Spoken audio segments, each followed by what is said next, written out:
Assalamu alaikum ve rahmetullahi ve berekatuhu. Qadirlik Facebook'taki dünyanın her qaysı joylarida qarindoshlarım. Hammanglarninki mushu vaqti ve bununki vaqti xayrlik bo'lsin.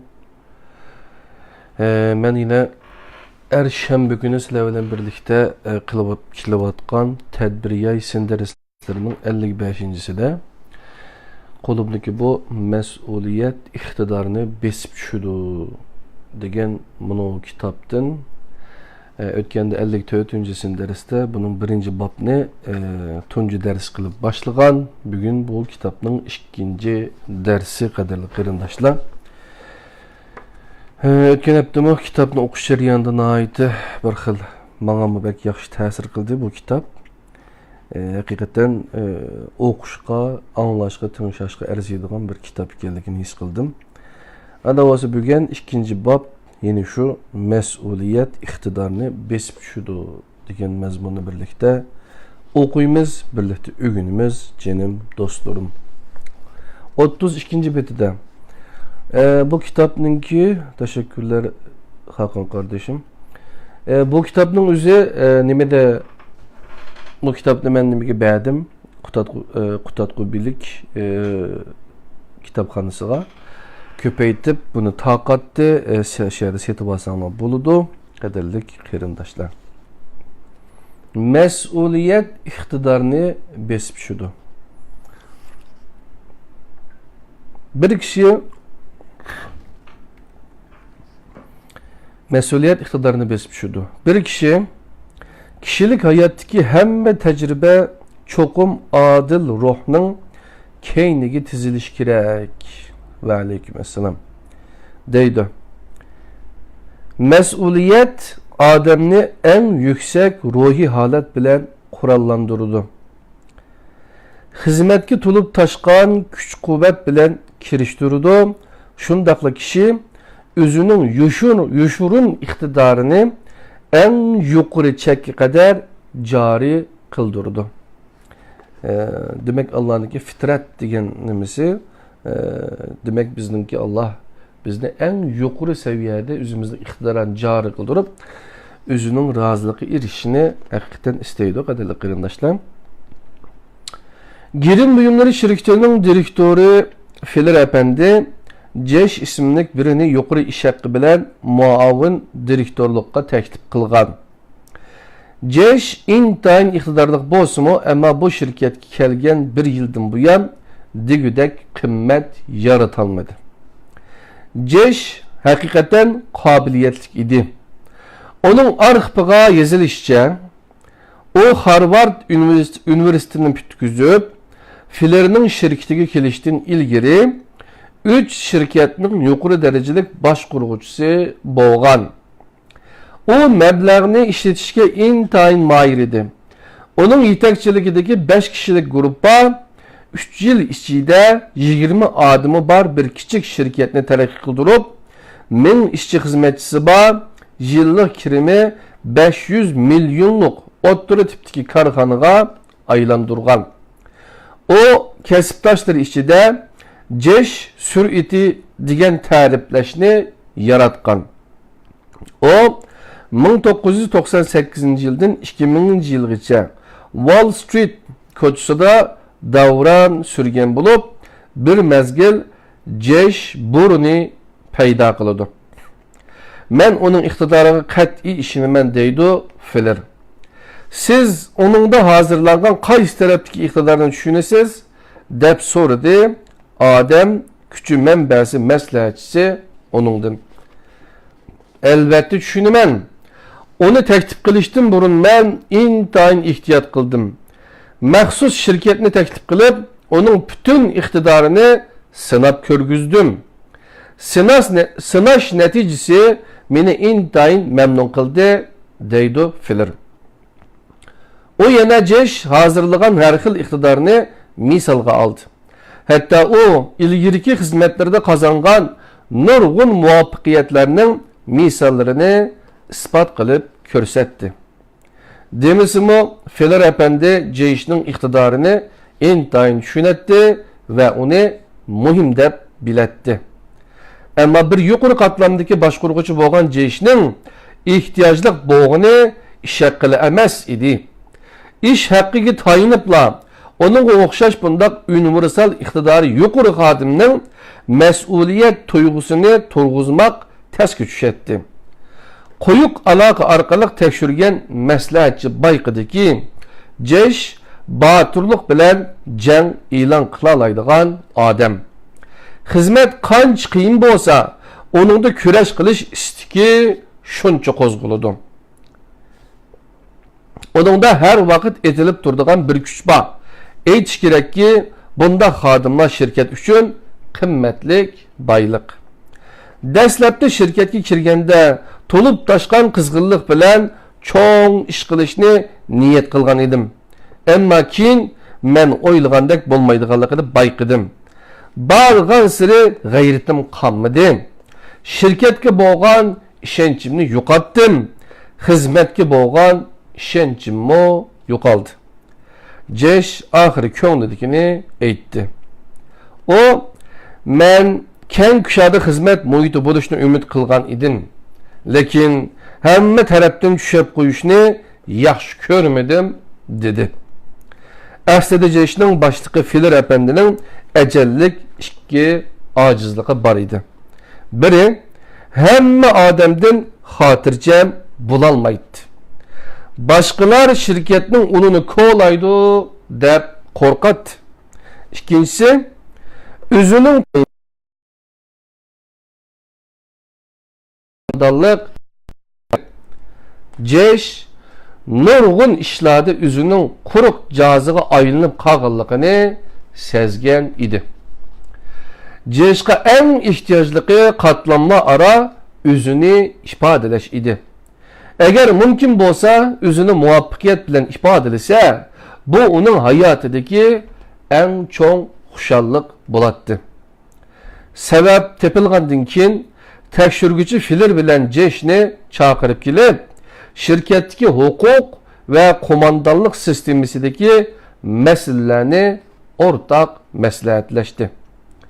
Lider va bosh lider bo'lgan Filerning huquq doirasi bilan muavin bosh lider bo'lgan Jeshning huquq doirasi aydınlaştırıldı. Şirketning huquq tuzumi bilan qo'mondonlik prinsipleri aniq bekitildi. Ularning o'rtaq tirishchanlik orqasida ahvolda nihoyatda zo'r o'zgarish bo'ldi. Jesh boshqa bir odamga aylandi. O nihoyatda zo'r natijalarni yoritib qolmay, balki Filer apandi bilan yaqin sabdoshlardan bo'ldi. Bu hikoya rag'batlantirish ma'nosiga ega. Jesh o'zgardi. O boshliqlardan eshib tushadigan iqtidorini to'liq joriy qildira oldi. Uning o'zgarishiga turtki bo'lgan muhim omil uningda shirkatga bo'lgan mas'uliyat tuyg'usi qaytadan turg'izildi, qo'zg'aldi. Amaliyotda Jesh intayin mas'uliyatchan odam. Uning iqtidori birinchi darajalik, ammo uning Filer apandining shirkatida dastlabda qiladigan ish topolmay qilishi va keyingi natijalar shuni isbotladiki, mas'uliyat qobiliyatni besib tushdi. Mas'uliyat qobiliyatni besib tushdi. Ammo bizni intayin ichindirg'ini real turmushda va xizmatda mas'uliyatga e'tiborsiz qariladi. Kishilar hamon bir taraflama holdida iqtidorlarni ta'kidlaydi.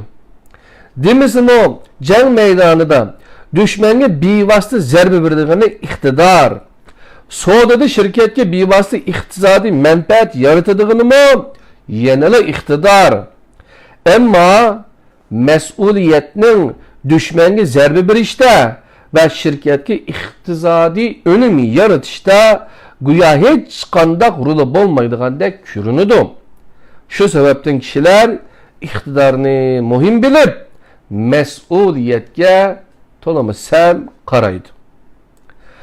Odam kuchi manbasi bo'limining imtihon oluvchi amaldori yangi xizmatchilarni taklif qilganda, qanday iqtidoringiz bor? qaysi ishning huddusidan chiqa olaysiz? Nima alayliginiz bor? Qatarli qobiliyatga munosabatlik savollarni so'raydi. Lekin şirketimizning madaniyatiga singib keta olamsiz? Şirketimizning aqidalarini e'tirof qilamsiz? Qilamsiz? Şirketni suyishni qandoq tushunasiz? Qatarliq mas'uliyatga munosabatlik savollarni so'rashga az ko'ngil bo'ladi. Boshqurg'uchilar vazifa topshirganda bilib bilmayla o'xshash xatolik o'tkazib qo'ydi. Ular xizmatchilarga nima ish qilish lozimligini ta'kidlaydi. Ammo xizmatchilarning nima qilishini xohlaydiganligiga sal qaraydi. Agar bir xizmatchining qobiliyati shunchalik yuqori bo'lib, o qobiliyatini joriy qildirishni xohlamasa, o korxona uchun, ya'ni shirkat uchun qimmat yaratolmaydi. Ammo butun vujudi bilan şirketga qimmat yaratmoqchi bo'lgan xizmatchi iqtidori tuvarrak bo'lsa-mu, eng yuqori qimmat yarata oladi. Bu dal biz doim deydigan B darajalik iqtidorli kishi A darajalik ishni qilish. A darajalik iqtidorli kishi B darajalik ishni qilolmaslik degan gap. Bir odamning iqtidorli bo'lishi albatta muhim halqa. Ammo hammadan muhim halqi yanala şu iqtidorli kishining shirkatga nisbatan mas'uliyatchan bo'lish bo'lmasligida. Albatta mas'uliyat iqtidorni besib tushadi deganlik, iqtidorni yo'qqa chiqarganlik emas. Faqat mas'uliyatchanlikli bo'lsa, faqat mas'uliyatchanlikli bo'lib, qobiliyati bo'lmagan odam keraksiz odamdir. Mas'uliyatni nima orqali isbotlash kerak? Bir shirkatga nisbatan aytganda, xizmatchilarning iqtidori bilan mas'uliyatchanligi harakat holatida bo'ladi. Kar efendi Amerikadagi bir suv transport shirkatining lideri. O intayini sapaliq birini o'stirib, ishlab chiqarish orqada qolgan bir kim zavodining zavod boshlig'iga qo'ydi. Yarim yildan keyin bu kim zavodining ishlab chiqarish ahvoli yanala ko'rsatkichga yetmaydi. Nima ish bo'ldi? Kar efendi zavod boshlig'ining tushuntirishini anglagandan keyin so'radi. Siz qobil odam turib, nemishqa bir muvofiq chora qo'llanib, ularni rag'batlantirib, bekitilgan ishlab chiqarish nishonini o'rinlamamsizlar? Men bilmadim, dedi javob berib zavod boshlig'i. Mukofot salmog'ini oshirish usuli bilan qiziqtirib baqdim. Keyin majburlash vositasini qo'llandim. Hatto tillab qo'rqitish usulini qo'llandim. Nima usulni qo'llanay? İşçilarning hozirgi g'ururlik ahvolini hech o'zgartirmadim. Ular ishlashni xohlamaydi. Faqat bo'lmasa, yangidan odam olayli, ular qaytib ketsin. Bu dal quyosh g'aribga o'ltirgan chaq edi. Kechilik ismidagi ishchilar top bo'lib zavod ichiga kirib kelyotdi. "Menga bir tal bor bering", dedi Kar efendi. O işten tushgan kunduzlik ismidagi bir ishchidan "Bugun qancha birlikni ishlab tugatdinglar?" deb so'radi. "Oltini", dedi ishchi.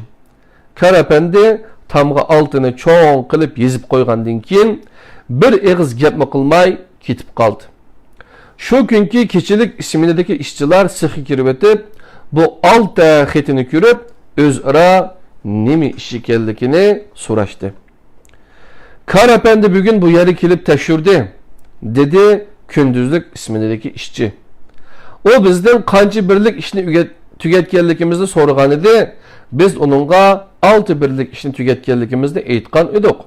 Shunga o tamga 6ni yezib qo'ydi. Saat deganda Kar efendi sexga yana kirib keldi. Kechilik ismidagi ishchilar 6 xetini öçürüp ornuğa çoğun qilib 7 yezib qo'ygan edi. Yana bir atiganliki kunduzlik ismidagi ishchilar ishga tushganda tamg'u yo'g'on qilib yezilgan 7 xetini ko'rdi. Kechilik ismindagilar kunduzlik ismindagilardan yaxshi ishlabdi. Shundoq emasmi? Ma'qul. Ularga biz o'zimizni bir ko'rsatib qo'yaylik. Ular bütün kuchi bilan jiddiy ishlashga otlanibdi. İşten tushishdan ilgari tamda 10 degan xatni qoldiribdi. Shunda qilib ishlab chiqarish ahvoli paydin-pay yaxshilanishga boshlabdi. Uzun o'tmay ishlab chiqarishda orqada qolgan zavod shirkatning boshqa zavodlariga qaraganda ko'proq mahsulot ishlab chiqaribdi. Karapende epçilik bilen işlep çıkarış ünümdarlığını yukarı götürüş neticesiga erişti. O bir san arkalık işçi hizmetçilerinin karxanaga bo'lgan mas'uliyat tuyg'usini qo'zg'atdi. Shundaqla bu xil mas'uliyat tuyg'usi işçi hizmetçilerinin iqtidorini to'liq joriy qildirib, kishini iftixorlangudek kasbiy natija yaratdi. Qadirli qarindoshlar, biz tadbiriy isim derslerinde 55. dersimizde mas'uliyat iqtidorini besib tushudi degan bunu kitaptan birlikte öğünüş kılıvatımız canım dostlarım.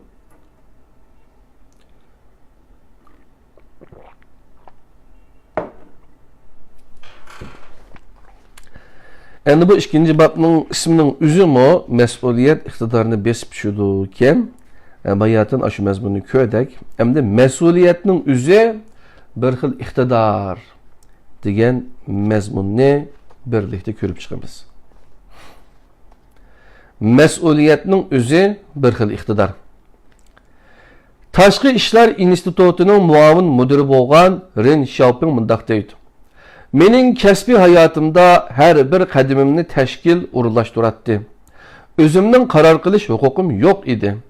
Ama her bir urunda üzümnün tanlışı bağ bulup, o bolsumu başkalarına qaraganda teximi yaxşı işleş idi. Üniversitetini bütüzgen yili, o Angliya elçixanasının telefonistliğine təqsim kılıngan. Nurgun kişilerin nazarında telefonistlik istiqbalsiz hizmet idi. Ama Ren Xiaoping bu addi hizmet ornida addi bolmagan hizmet neticelerini yarattı. Elçixana xadimlərinin ismi, telefon numuru, hizmet dairesi, hatta ularning ailesidagilarning ismidan tatib pishiq yodladi. Ba'zida telefon berguvchilar kimni izlaydiganligini bilmay qolganda ko'proq so'rab, kimni izlasa to'g'ri bo'ladiganligiga yordam qildi. Asta elçixanadagilarning sirti ishi bo'lsa, tarjimonlik emas, onunğa telefon berib jekilab qo'ydigan bo'ldi. Kimdan telefon keldiganligini, nimalarni yetkazib qo'yish lozimligi qatorliqlarning hammasini onunğa topshirdi. Uzun o'tmay hukumatning nurg'un ishlarini, shaxsiy ishlarni onunğa topshirishga boshladi. Shuning bilan o umumyuzlik mas'ul bo'ladigan so'z qoldirg'uchi va katib bo'lib qoldi. Bir kuni bosh elchi telefonxonaga kirib kelib, kulib turib uni taqdir dedi. Bu ko'rilib bakmagan bir iş idi. Uzun o'tmay xizmatdagi ifodasi tufayli o Angliyaning ma'lum bir gazetining muxbirlik o'rniga tarjimonlikqa yo'tkab berildi. Gazetning atoqli bosh muxbiri yoshqa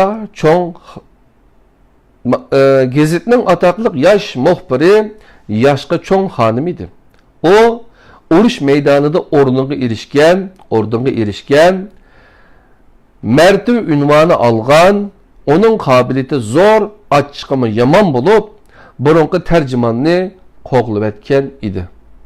Dastlabda o Ren Xiaopingni qabul qilmadi va uning salohiyatini ko'zga ilmadi. Keyin xolamay sinab ko'rishga boshladi.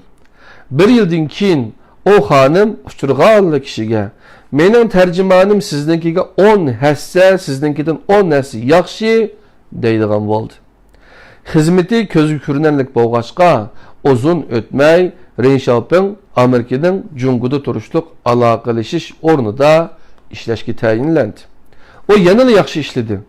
Uzun o'tmay tashqi ishlar ministrligining mukofotiga erishdi. Shirkatga ishlaganingizda xo'jayin sizni mayli qaysi o'ringa qo'ysin, o'zingizning xizmatiga hargiz sal qaramay, mas'uliyatni ustingizga elishingiz kerak. Xizmatda har nima qilib qutulib ketadigan, hamisha muhitdan og'rinadigan, har xil bahona tepib o'zini qochiradigan odamlar, uningga buningga rozi bo'lmaydigan odamlar hamon xizmat maydonidagi passiblardir. Ular bir ömür ishlagan taqdirdami kasbda natija qozona olmaydi. Ular mas'uliyatini ustiga elish uchun kurash qilishni, o'zining iqtidorini faqat vazifaning, mas'uliyatning huddusidan chiqish orqali namoyon qila oladiganligini bilmaydi. Iqtidor mangu mas'uliyat bilan birga keladi. Mas'uliyatning o'zimi bir xil iqtidor. Sara sestra bo'lishni xohlaydi. O yerlik doktorxonada kechilik dejurlik qiladigan sestra qo'shnisiga bakmo havas qiladi. Bu sestra bakmo tirishchan bo'lg'achqa o'z xizmatini astoydillik bilan o'rindab, ko'p qatim sharaflik nomlarga erishgan edi. Sara qo'shnisidek ashundaq natija qozonishni bakmo orzu qiladi. Sara g'oyasidagi nishoniga yetishning birinchi qadamini besishni qaror qildi. O siziq yo'lliq xizmat formasini kiyib, doktorxonaga berib ishlamoqchi bo'ldi. O o'zining sestralik xizmatiga muvofiq keladiganligiga qat'iy ishonadi. Chunki uning qarashicha bu formani kiyish qiziqarli edi. O xizmatda doim hamrohlari bilan varang-churung qilishib, quruq parang selishadi. O ommaviy oshxonada dam oladi va o'z burchini ado qilishni keyniga so'raydi. Bemorlar o yotoqdagi televizorni ko'rishga amroq. Suv ichmoqchi bo'lsakmi, uni uzun vaqt saqlaymiz deb og'rinadi. O doktorxonaning ogohlantirishiga uchradi. Keyin xizmatdan qoldirildi. Saraning doktorxonada ifodasi yaxshi bo'lmadi. Bu ish uning keyingi kunlarda sestralar maktabiga kirishiga daxl qildi. O o'zining burchini ustiga elish iqtidorining borligini isbotlash uchun saboqdoshlarini zo'r tirishchanlik ko'rsatishga majbur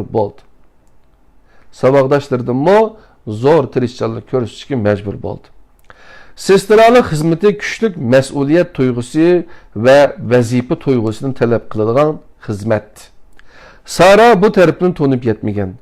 O sestralar xizmatini g'oya qilgan, ammo bu g'oyani amalga oshirish uchun harakat qilmagan. Saraning hikoyasi bizga burchni ado qilishning o'zi uchun g'oyat zo'r iqtidor ekanligini, Saraning hikoyasi bizga burchni ado qilishning o'zi uchun g'oyat zo'r iqtidor ekanligini, mas'uliyatning iqtidor ekanligini aytib berdi. Bir korxonaning odam kuchi manbasi bo'limining bosh taftishi bizga mundaq bir ishni so'zlab berdi. 2002-yil 10-oyda shirkatimizning setish bo'limining mudiri bir o'makni boshlab ma'lum xalqaro mahsulotlar yarmankasiga qatnashdi.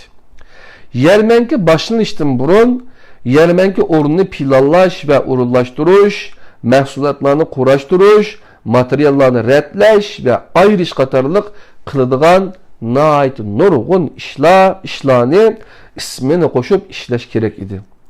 Ammo setish bo'limining mudiri boshlab bo'lgan qachalash ishchilarining mutlaq ko'p qismi shirkatda ishlagandek bir minutmi ortiq ishlamay, ishdan tushish vaqti tushishi bilan mehmonxonaga qarab tikivatdi yoki ko'cha aylang'ili chiqib ketdi. Mudir ulardan ishlashni talab qildi. Ular ismini qo'shib ishlaganga haq bo'lmasa, nemishqa ishlaydi ekanmiz deyishdi. Haddin oshqonliqlari tehi, senmi bir xizmatchi, xizmat o'rning bizdan sal yuqori xolos, Nimancha can kuyarli qilib ketsan deyishdi. Yermenki başlanışdan bir gün ilgiri keşti şirketinin hocayını özü yermenki meydanına geldi ve tayyorlik ahvalını tekşürdü. Keşi saat 1'de yermenki zalığı yetip gelgen hocayını hayacanlandırığını setiş bölümünün müdür bilen bir kaçılaş işçisinin ter tüküp yerde ömelep işlevatkallığı boldu. Ular polunun üstündeki suvalgılarını tazlavatatdı. Hocayını heyran kaldırgını başkalarının birimi körünmeydi. Hocayını körgen setiş bölümünün müdürü orundan turup, "Men vazifemni ada kılalmadım, hemme ademni işitelmedim" dedi.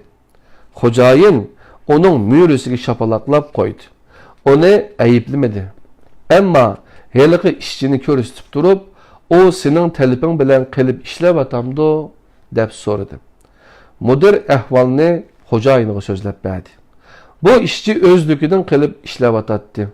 O qilib qalganda başqalar onu ahmaq dep zanglık kılgan idi. Nemige jiningni selip birsen? Hocayın bu yerda bo'lmasa, herif ölüp qalsangmi o kömeydi. Yanıla mihmanxonaga qaytib, rahatlanıp uxlavag'ının tüzük deyishgan idi ular. Hocayın bu bayanını anlap hech qanday ifade bildirmedi. O faqat katibi ve birlik kelgan xodimlarni başlap ishga kirishib ketdi. Ama yarmanki ahirlashib şirketga qaytganda hocayın heliqi kuni ishga qatnashmagan ishchi ve xizmatchi xodimlarning hammasini ishdan bo'shatdi. Şunun bilen bir vaqtda setiş bölümünün müdürüge qo'shilib, birlik ishlagan heliqi odatdagi ishchini o'stirib, qachilash tarmoq zavodining boshlig'i qildi. Men odam kuchi boyligi bölümünün baş teptişi bo'lg'achqa, heliqi ishdan bo'shatilgan bir top odamlar qoyil bo'lmay meni izlab kelib zo'kallashdi. Biz bir necha soat ortiq uxladik-ku. Nimaga asosan bizni bunda qattiq jazolaydi? O faqat bizdan bir necha soatla ortiq ishlabdi-ku.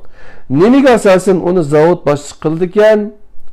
Ular degan o heliqi o'stirilgan ishchi edi. Men ularga kelechkinglarni bir necha soatlik hurulluq uyqusiga tegishib etibsizlar. Bu sizlarning tashabbuskorlik bilan qilgan harakatinglar. Mundaq qilishga sizlarni hech kim qistamagan. Bunu hech kimdan ko'rgili bo'lmaydi. Ammo men mushu ish orqali hukm qila olmaymanki, sizlar odatdagi xizmatni hurulluq qildinglar. O gerçi bir necha soat ortiq ishlagan bo'lsa-mu, ammo mening tekshirib egilishimcha o izchil aktiv, tashabbuskor odam. Odatda ün tün demay nurg'un töhbi yaratgan. Sizlarga qaraganda o nayt nurg'un ish qilgan. Onu o'stirganlik onun o'tganki ün tünsiz xizmatiga qaytirilgan javobdir. Bu nima degan ta'sirlik misol ha? Bu mas'uliyatchanlikning tegishlik javobga erishadiganligini bildirdi. Tashabbuskorlik bilan qilib ishlagan heliqi ishchi, garchi u oddiy bir xizmatchi bo'lsa-mu, ammo kuchlik mas'uliyatchanlikni ifodalagan. Bu uning boshqalarni besib tushadigan iqtidorini namoyon qilgan. Qadrli qarindoshlar, qo'limizdagi bu kitob mas'uliyat iqtidorni besib tushdi degan vatanda nashr qilingan kitob ekan. Buni rahmatli dadam menga 2010-yillarga deyman shu vaqtda ibatib ekan boshqa kitoblar bilan birga. Nəhayət yaxşı bir kitab ekan, elhamdülillah.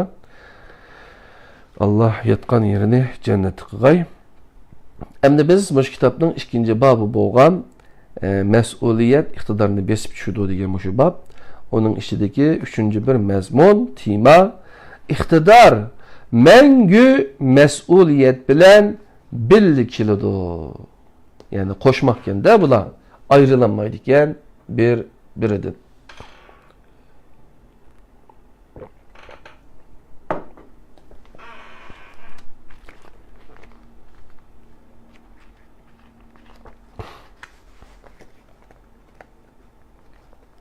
iqtidar мәңгі мәс'uliyet bilan birga keladi.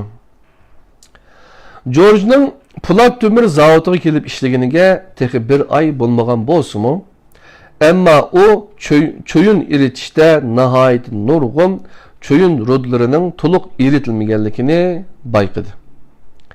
Bir bo'lak dashqonlarda to'liq erimagan temir bor edi. Agar mushundaq ketaversa, shirkatga nihoyat nurg'un ziyon bo'ladi. Shuning bilan u mushu turdagi ishga mas'ul ishchini izlab, masalani tushundirdi. O ishchi, agar texnikada masala bo'lsa, injener bana degan bo'ladi. Hozircha hech bir injener kelib, bu masala to'g'riliq bir nima demadi. Demak, hozircha masala yo'q degan gap, dedi. George texnikaga mas'ul injenerni izlab berib, onunga o'zi ko'rgan ahvolni aytdi. Injener o'ziga ishongan holda bizning texnikimiz dunyo bo'yicha eng ilg'or tursa, qandoqcha mundaq masala kelib chiqadi, dedi. Injener uning aytganlarini cho'ng bir masala deb qaramadi. Ya'ni u ko'nglida Emdila universitetni bitkizgan bir o'quvchi nimani biladi? Boshqalarga yaxshi ko'rinaman deb o'zini ifodalagan xolos deb o'yladi. Ammo George buni nihoyat cho'ng masala deb qaradi.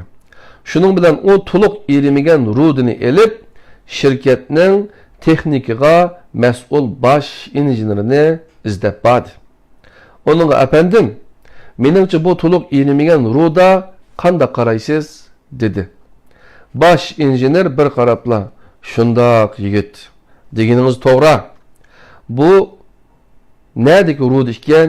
dedi. George, "Bizning shirkatning", dedi. "Qandaqchi mundaq bo'ladi? Shirkatimizning texnikasi oldin qatorda tursa, mundaq ishning bo'lishi mumkinmi?" Bosh injener nihoyat ta'ajjublandi. Injenermo shundaq degan edi. Ahvol haqiqatanmi shundaq? George o'z so'zida ching turdi. Qaraganda masala ko'rilibdi. Nimishqa birasi menga bu ishni inkos qilmaydi. Bosh injener bir oz tirikdi. O texnikaga mas'ul injenerlarni sexga chaqirib keldi.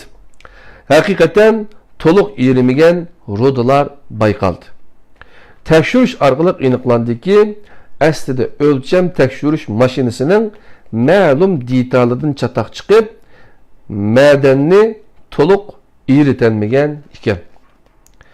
Shirkatning bosh direktori bu ishni uqqandan keyin George'ni mukofotlab qolmay, uni yana texnikalik nazoratga mas'ul injener qilib o'stirdi. Bosh direktor, "Shirkatimizda injenerlar kam emas, kam bo'layotgani mas'uliyatchan injener", dedi hasratlanib. Shuncha ko'p injenerlarning birasimi bu ishni bayqamabdi. Boshqalar masalani ko'rsatib bersa, parvo qilmabdi.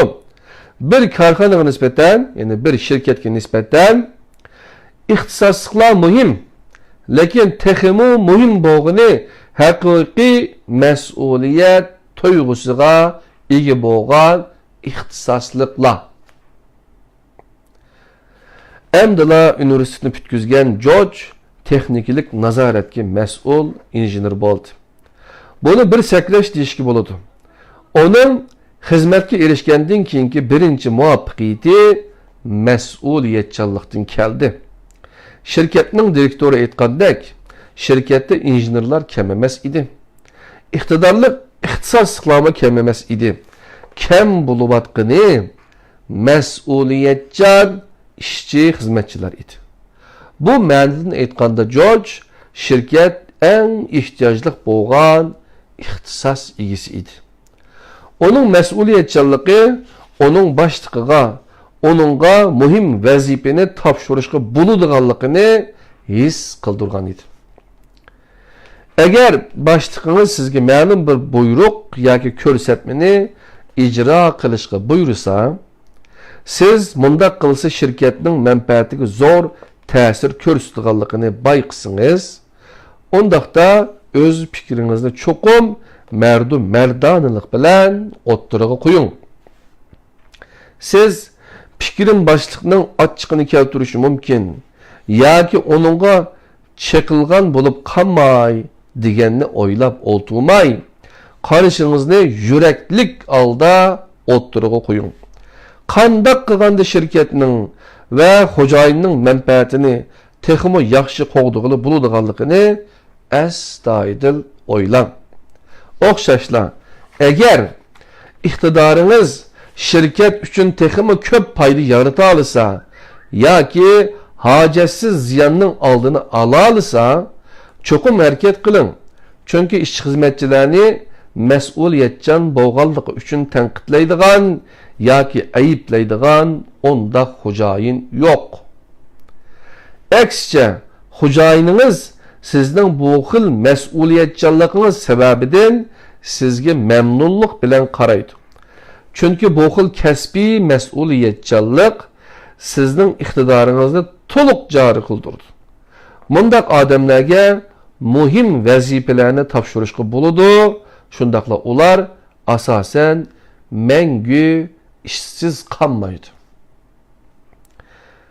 Gir başqurishda mas'ul odatki bir xizmatchi o'lchash asbobining to'g'riligidan gumonlanib, uni tuzab to'g'rilab chiqsa, shirkatni g'oyat zo'r ziyondan saqlab qoladi.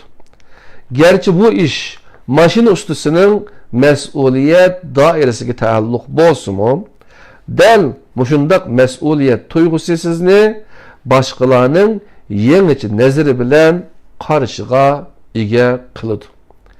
İhtimal bu dal siz iqtidarınızı ifadelaydigan yaxshi fursat bo'lib qoladi. Aksicha, bu xil mas'uliyat enge bo'lmasa, sizda mundaq fursatning bo'lishi mumkin emas. Muvaffaqiyat muayyan darajada mas'uliyatdan keladi. Bir odam kuchi manbasi bo'limining mas'uli xizmatchi qabul qilish uchun 100 tura sınaş elip berivatat. Yani mulakat. Kesbi bilimden başka suallar teklif kılınğıçılarının nezarida kichik balalarmı cevap bereleydigan suallar idi. Dal muşu xil sual köpligen kişilerini şirket darvozasining sirtida qoldirdi. Sual bundaq idi. Sizning oldingizda ikki xil tanlash bor. Birinchi xil tanlash ikki apkash suvni taqqa elib chiqib, tağdaki küçetlerini soğurusuz. Siz de şundaq iqtidar bah, ama nahayeti qiynalısız. Yana bir xil tanlash, taqqa bir apkash suvni elib chiqish. Bu sizga o'ng'ay tushadi. Onun ustiga uyingizga qaytib uxlab olishga fursat chiqadi. Siz ikki xil usulning qaysini tanlaysiz? Nəhayət nurgun adamlar ikinci xilini tanladı. Adam küçü mənbəsi bölümünün məsulü sorudu. Bir əpkəş su elib çıxsınız, köçətlər suğa qanmay qalmamdı. Əfsunarlıqı, xili nurgun adam bu məsələni oylaşmağan idi. Bir yigit birinci usulunu tanladı. Adam küçü mənbəsi bölümünün məsulü onundan, siz nimişqa bu xil usulunu tanladınız deyə sorğanda, o, ikki əpkəşdə su götürüş gerçi capalık bolsumu, amma mən qılalayman. Qılğılı bulduğan işini nimişqə qılmaydı ekenmen, köçətlər sonu köprək istə, yaxşı üsul emas mı? Nimişqə şunda qılmaydı ekenmiz, deyə cavab verdi. Ahirdə bu yigit tallandı. Başqalar bu 100 turanı imtihandan ötəlmedi. Adəm küçü mənbəsi bölümünün məsulü mındaq düşəndirdi. Bir adam iqtidari yoki tirishchanligi orqali ikki kishilik mas'uliyatni ustiga ola oladi. Ammo u unda qilishni xohlamaydi.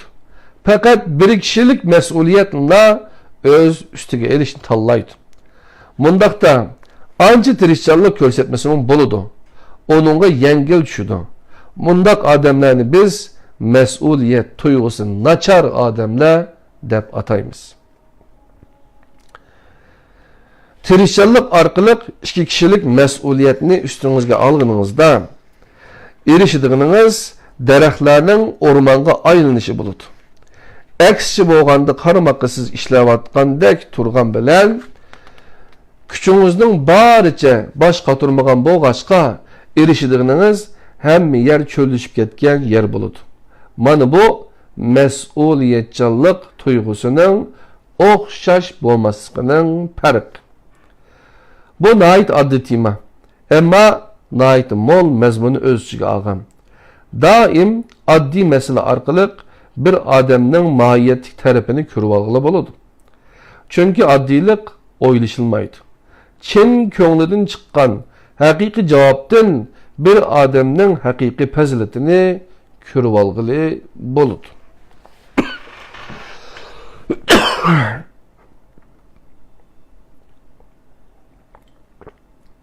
Qadrli qarindoshlar, hozir İstanbul'da asrga azan chiqdi. İnşallah biz dersimizni qilib bo'lgandan keyin asr namozimizni, mas'uliyatchiligimizni o'rniga keltirib o'qiymiz. Agar sizda nurg'un mas'uliyatni ustingizga ola oladigan iqtidor bo'lsa, bir kishilik mas'uliyatni ustingizga olganligingizdan xushal bo'lmang. Bundaqda sizga nihoyat yengil tushgan bilan, ammo texmi nurg'un narsalardan mahrum bo'lib qolganingizni bilolmay qolasiz. Mas'uliyat iqtidor bilan billamangdi.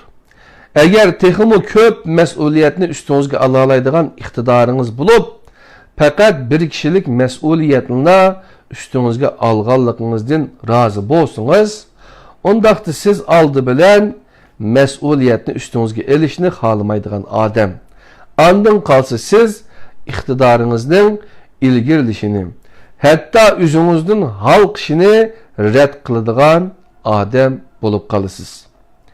Yana bir tarafdan siz oldi bilan o'zingizni tashlab etgan, keynidan ustingizga nurg'un majburiyatni ola oladigan burchingizni tashlab etgan, oxirida o'zingizningmi, boshqalarningmi kutgan yeridan chiqolmaydigan bo'lib qolgan odam bo'lib qolasiz. Chunki sizning iqtidoringiz mangu mas'uliyat bilan bilinmaydi. Shundaqli mas'uliyat bilan ifodalanadi. Sizning natija bilan bo'lgan orliqingiz yaqinlashmayli qolmasdan, aksicha kun suri yiroqlab ketadi. Endi yana bir mazmun, burishni ado qilgandilar iqtidor eng zo'r qimmatini topadi degan temikan qadrli qarindoshlar. Ondan keyin bir hassa mas'uliyat tuyg'usi 10 hassa aqlni besib tushadi degan mazmunlarni o'rganib o'timiz, janob do'stlarim.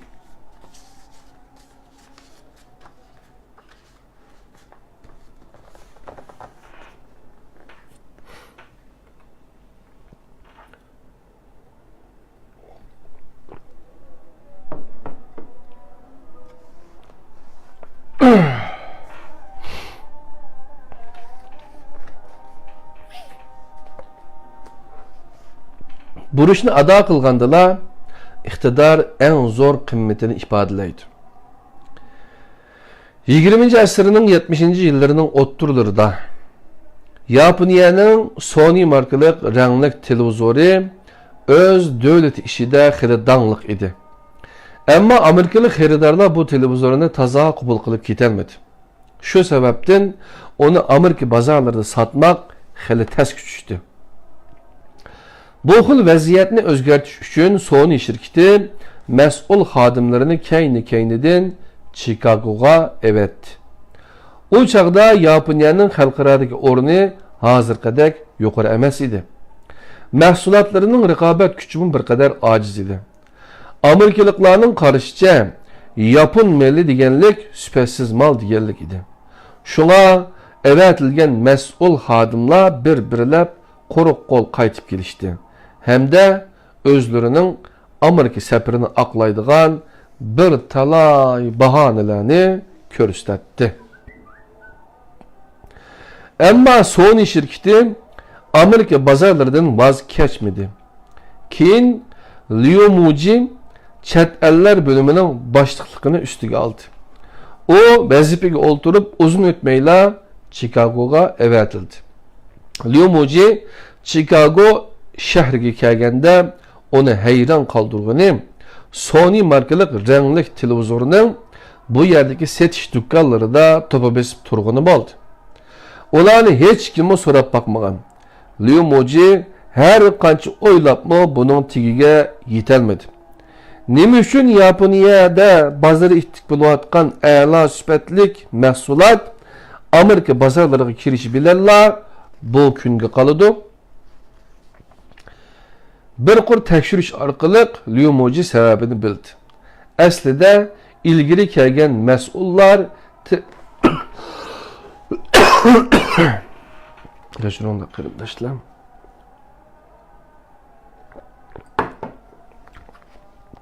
Bir qur tekshirish orqali Liu Muji sababini bildi. Aslida ilgari kelgan mas'ullar tirishchanlik ko'rsatmayla qolmasdan aksicha shirkatning obrazini dafsanda qilgan. Shu yerdagi axborot vositalari orqali Sony rangli televizorning bahasini tushirib sotadiganligi to'g'risida ko'p qatim e'lon bergan edi. Buning bilan Sony shu yerdagi iste'molchilarning nazarida texmo nachar, sifatsiz tovar degandek ta'sirini paydo qilib, setilishi qattiq zarbaga uchragan. Bu vaqtda Liu Muji davlatiga qaytsa tamamen bo'ladi. Hamda yangi bir bahonadan birga elib keladi. Ilgari kelganlar bozorni buzibdi. Bu mening mas'uliyatim emas, deyalaydi. Ammo u unda qilmadi. O aldı bilan qanday qilganda bu holatni o'ngshig'il bo'ladiganligi ustida o'ylandi. Qanday qilganda paydo bo'lib qolgan ta'sirini o'zgartkiling. Setishdiki hozirgi holatning o'ngshig'ili bo'ladi. Bir necha kun jafoliq fikr yurgizib, o boshlamchi öküzning rolini o'ynab, bozorni qo'zg'amoqchi bo'ldi. O amili kuchi to'liq elektr saymanları şirketining birini bösüş eg'izi qilib, Sony elektr saymanlarining setilish vaziyatini uzun kesil o'ngshashni qaror qildi. Mashir shirkati hunar jihatda Chicago shahridagi eng chong parcha setish savdogari edi. O avval shu shirkatni o'ylashdi. O Mashir şirketining baş direktori bilan darhol ko'rishish uchun atdiganda uning ishxonasiga bordi. Ammo uning kirgizgan ism kartasi qaytarildi. Sababi direktor yo'q degan gap bo'ldi. 3-chi kuni u alaydan direktorning bo'sh vaqtini planlab ko'rish uchun bordi. Sirtqa chiqib ketdi degan javobni oldi. O 3-chi qatim kelganda direktor uning savrichanligidan ta'sirlandi va uni qabul qildi. Ammo Sony mahsulotlarini setishni rad qildi. Direktor Sony mahsulotlari tuvan bahada kim ortiq qilib setildi, ta'siri nihoyat nachar deb qaraydi kim. Liu Muji direktorning so'zini nihoyat hurmat bilan angladi. Ham mahsulotlarning obrazini derhal o'zgartiradiganligini qayta bildirdi. Qaytgandan keyin o derhal vakolatan setish magazinlaridagi mallarni qaytarib kelib, bahasini tushirib setishni amaldan qoldirdi. Yerlik gazetga cho'ng o'lchamlik e'lon berib, Sonyning obrazini qayta tikladi. Bu ishlarni qilib bo'lgandan keyin Liu Muji Mashir şirketi direktorining ishini yana bir qatim chekdi.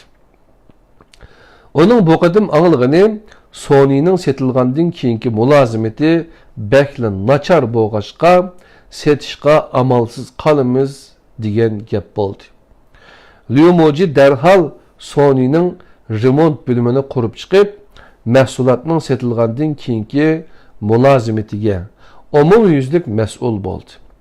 Qaytadan e'lon berib, maxsus remont bölümünün adresi, telefon numara ve xaridorlar üçün 24 saat mülazimet qiladiganligini qo'shib qo'ydi. Köp qatim rad qilinishiga uchragan Liumuji niyatini zodila o'zgartmadi. O her bir xizmetçisiga her kuni Mashir şirketiga televizorimizni kirgizsanglar deb o'tinib 5 qatimdan telefon berishni topshirdi. Keyni-keyindən urilayotgan telefon bilan Mashir şirketining beshi aylanib ketdi. Hatta xizmetçileri Sony ranglik televizorni xato holda topshirib oladigan mal talonig'ima kirgizib qo'ydi.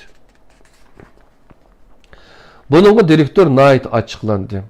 O bu qatim Liumujini tashabbuskorlik bilan chaqirtib ko'rishdi.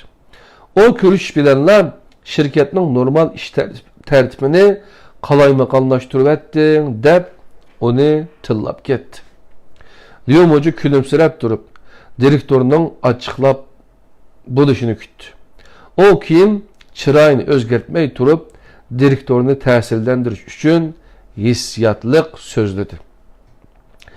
Bir necha qatim kelib siz bilan ko'rishdim. Bir tarafdan şirketimizning manfaatini, shuning bilan birga şirketingizlarning manfaatini o'yladim. Yaponiya bozorlarida bozori eng ittik Sony ranglik televizori Mashir şirketi uchunmi cho'qim tilla to'kadigan daraxt bo'la oladi. Liumujining mahirlik bilan aytgan chiroyli so'zlari direktorni oxiri ikki televizorni sinab setib beqishga ko'ndirdi. Ammo sharti agar bir hafta ichida setilib ketmasa darhol qaytirib ekitish kerak edi. Yaxshi boshlanish uchun Liumuji o'zi qobil ikki xizmatchisini tanlab olib, ularga $1 million mal zakazini qo'lga keltirishdek muhim vazifani topshirdi. Va ulardan o'z qayiqini o'zi cho'kirib etishini talab qildi. Eğer bu ikki ranglik televizor setilmasa, o şirketga qayta barg'ili bo'lmaydi. O ikkilan ko'pchilikning umidini yerda qo'ymadi. Shu kuni tushdan keyin soat 4larda ular xo'sh xabar elib keldi. Mashir şirketi magaziniga yana 2 televizor oldirdi. Bunun bilan Sony ranglik televizori Chicago bozoridagi boshlamchi Kala magaziniga oxiri qistilib kirdi. Arqadan aile elektrik saymanlarını setishning avat pasli boshlandi. Qisqagina bir ay ichida Sony televizoridan 700 setilib, Sony şirketi bilan Mashir şirketi qo'sh payda oldi. Mashirning boshlamchi kalasının yo'l echishi bilan Chicago shahridagi 100 necha do'konning hammasida Sony ranglik televizorning savdosi jonlandi. 3 yilga yetmagan vaqt ichida bu televizorning Chicago bozorida egillagan setilish nisbati 30% ni egiladi. Vazifani ijro qilmoqchi bo'lganda mas'uliyatdan o'zini qochirgan odam o'zigimi, sabdoshlargami bo'ldilar, qilmayli. Vaqti kelganda xo'jayinga sharoit bo'lmadi desaklar bo'ldi-ku. Yoki bo'lmasa qilib bo'lolmadik ey, odam kuchi yetishmadi desaklar bo'ladi deydi. Bunda xizmatchilar odamni to'limi umidsizlantirdi. Ular mas'uliyatdan qochib qolmay, muhimi o'zining iqtidorini dafsanda qiladi ham o'zining ilgirlash ruhini bo'g'ib tashlaydi. Mas'uliyatdan o'zini qochirgan odam balkim vaqtliq mas'uliyat o'tmay bekorchi bo'lib qilishi mumkin. Ammo muhim bo'lgan yetilish fursatini yo'qotida hech ish qilolmaydi. O qobiliyatini nega berib yetildirdi? Nada tecrübe çuğulaydı? Kişini tekrar ümidsizlendirdiğin iş, nurgulluğun şirketlerde xodimlar etigenlik kelib ishga kelganligini tizimga oldirib bo'liblar, qahvaxonaga qahva ishkili, parmonchisiga yuyun qilib bordi. Hatto qimorxonalarga berib qimor o'ynaydi. Tushdan keyin ishdan tushishdan burun shirkatga qaytib kelib, o'zining ishlayotganligini ma'lum qiladi. Başliq uningdan izlamoqchi bo'lgan muomaladorlarni topgan, topmaganligini so'raganda ular muamiladarlar yo'q ekan, ularning vaqti yo'q ekan, erta ko'rishga va'da qildi. Bugun ziyorat qiladigan muamiladarlar bek ko'p bo'lg'achqa ulgurolmadim deb javob berishdi. Mas'uliyat tuyg'usi mol xizmatchilarda algı ilgirlash ruhi ve yenilik yaratish ruhi bo'ladi. O hergizmo o'zi tirishmagan ahvolda avval bahane izdemaydi. Ular barliq amallarni tepib, şirket topshirgan vazifani o'rinlashga tirishidi. Sharoit hozirlanmagan bo'lsa-mu, sharoitni o'zlari hozirlaydi. Adam yetishmay qolganda ko'proq ishlashni biladi, hem ko'proq kuch ve vaqt chiqara oladi. Ular negile avatilsin, hergiz ish qilmay qaytmaydi. O'xshamagan xizmat o'rnida iqtidorini joriy qildirib, eng yuqori qimmat yarata oladi. Qadrli do'stlar, biz hozir tadbiriyat sindirisining 55-sida o'rganayotganimiz mas'uliyat iqtidorini besib tushidi degan bunun kitap. Kitapning o'zi 2010 yili 3-oyda besilibdi. Qadrli qarindoshlar, 5 yil bo'lgan kitapken 256 bet keladigan. Biz hozir 54-betga keldik. Sizlar bilan birlikda o'rganib.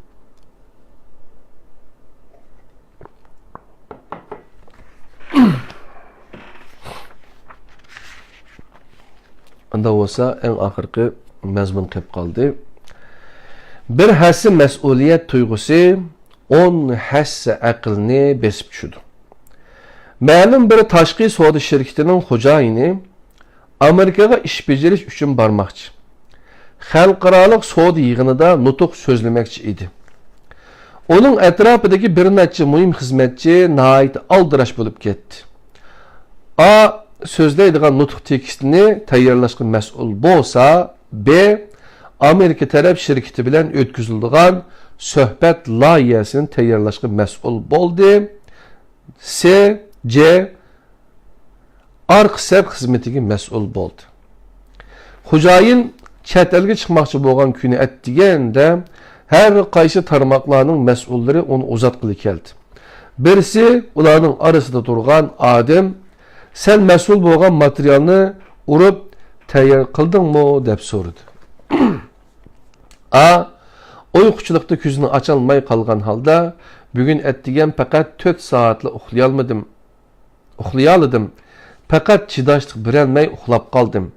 Ish qilib men mas'ul bo'lgan material inglizcha yozilgan. Xo'jayin inglizchani bilmaydi. Onu aeroplanda o'qib chiqolmaydi.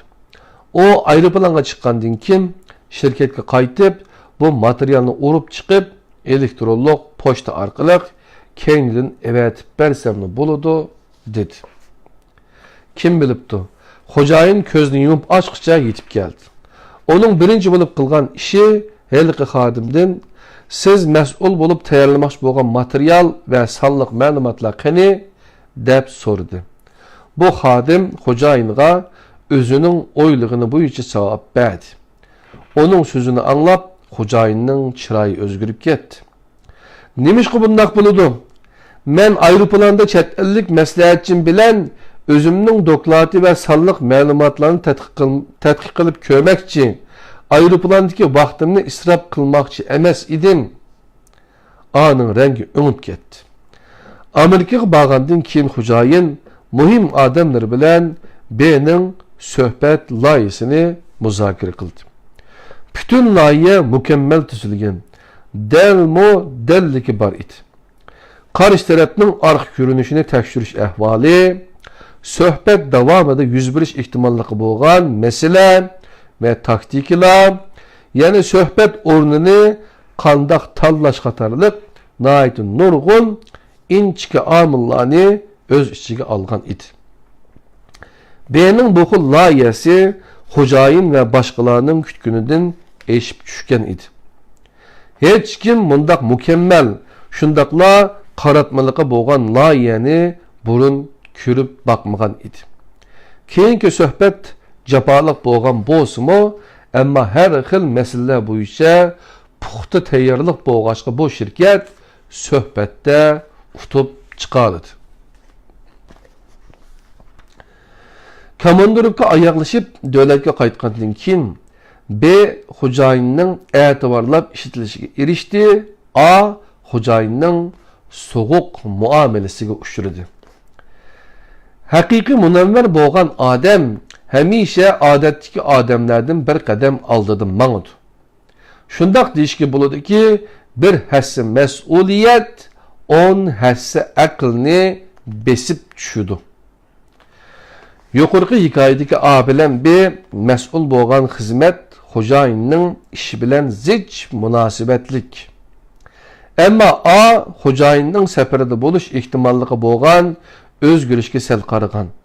Bu ish xo'jayinning xizmatiga daxl qilib qolmay, shirkatga mu avorichilik va ziyon elib kelgan.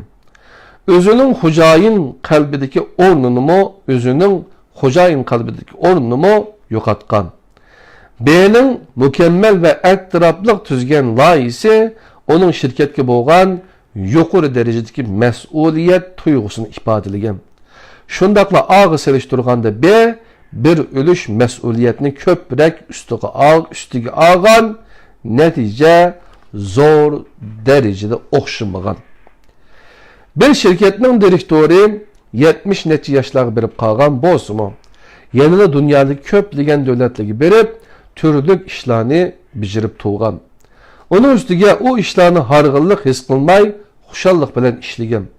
O yoshlarga doim o ishlarni texmi yaxshi ishlayalaydim deydi. O yaxshi qila oladi. Dal mushu xil ruh uning ishlarini natijaga erishtirgan. Mundaq bir xabarni ko'rgan edim. Beyjandagi bir doktorxona kesili o'xshamaydigan ikki bolani bir kunda operatsiya qilgan. Operatsiya vaqti faqat 10 minutda farqlanadi ekan. Ayni vaqtda faqat birla ittirish harvisi bo'lg'achqa, sestra iranchiklik qilib, ikki qatim mingishning o'rniga ikki kasal bolani bir harviga silib, operatsiya xonaga elib kirgan.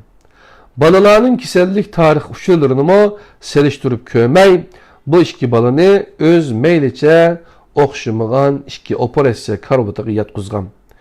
Natijada operatsiyada badamsimon bezi yo'g'inib qolgan bolaning o'ti elib tashlangan, yana bir nafas yo'li normal bolaning yutqunchiqida asorat qoldirilgan.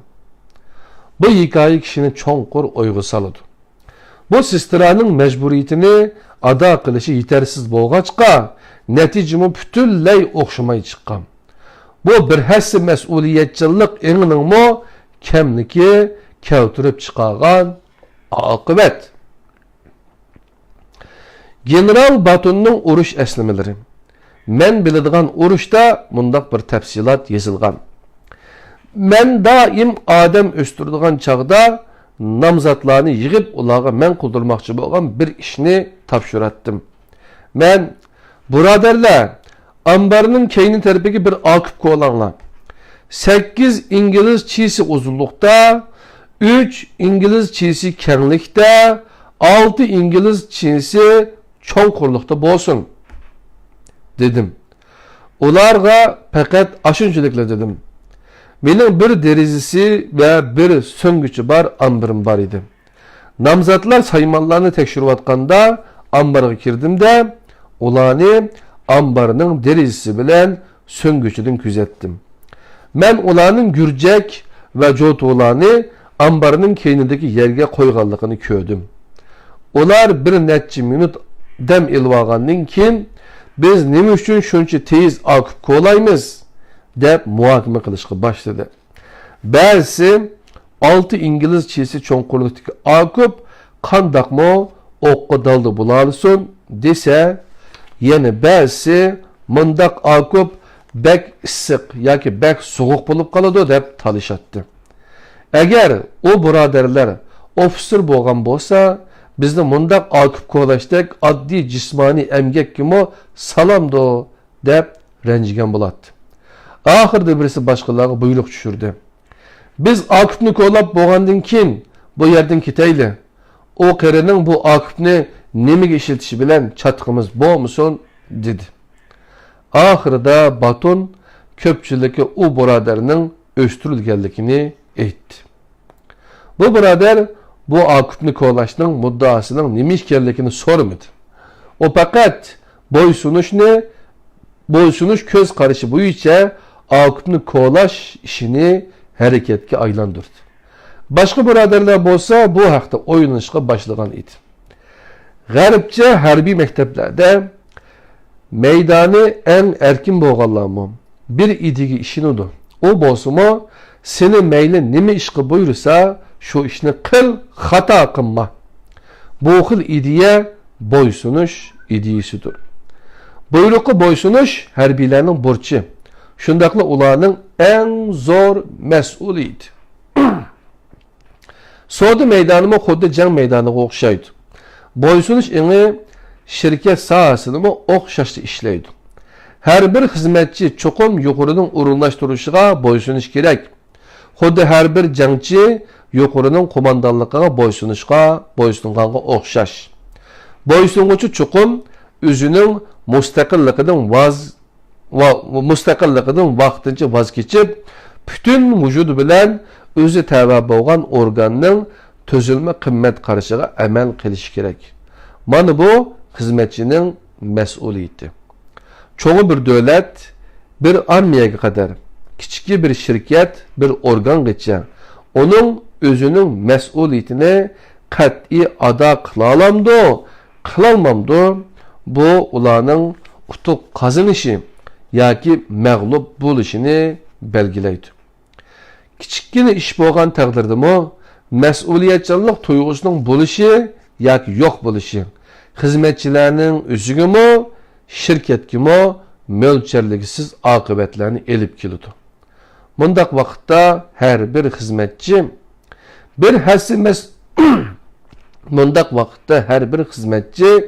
bir hassi mas'uliyat tuyg'usi 10 hassi iqtidorni besib tushidi. Ne ise de mahkem tutuşu lazım. Kadirli qarindoshlar, bugünkü tedbirga isin derslerimiz mas'uliyat iqtidorni besib tushidi degan bunu kitobninki 2. bobi yana shu mas'uliyat iqtidorni besib tushidiganligiga aloqador mazmunlarni ko'rib o'tdik. Kadirli qarindoshlar, inshaalloh 56. Tedbiriyesinin dersimizde 3. bab mesuliyetini üstüge elip kişilik hayatının yuşurun gücünü ifadeleş diyen mezmunni birlikte kelip körüp ötümüz kadirlik dostlarım. Anda olsa bugünkü tedbiriyay sin dersimiz mişede tügüdüm. 3. babdaki mezmunlarını bir kata diveteyim. Sihirgerning acayip mizanı. Özümüzge çek koymay, hazırki halatga aktiflik bilen yüzlenişimiz kerak. Her günü köprek iş qilish.